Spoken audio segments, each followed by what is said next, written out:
Hi, எல்லாருக்கும் வணக்கம். டேஸ்டியான வெஜ் பிரியாணி பண்ணுறோம்.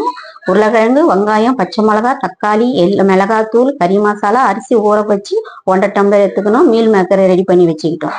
ஒரு 3 ஸ்பூன் கோல்டு வினர், 3 ஏலக்காய், 2 பட்டை, ஒரு லவங்கம் போட்டுட்டு ஒரு 2 வெங்காயம் அரிஞ்சிக்கு நல்லா போட்டுருங்க. இஞ்சி பூண்டு பேஸ்ட் அதிலே வதங்கணும். பச்சை மிளகா 2, ஒரு தக்காளி. இது நல்லா விழுதாக சொல்ல 2 ஸ்பூன் வெறும் மிளகாத்தூள், கேரட்டு, உருளைக்கிழங்கு, பீன்ஸு, மீல் மேக்கரும் போட்டிருக்கிறேன்.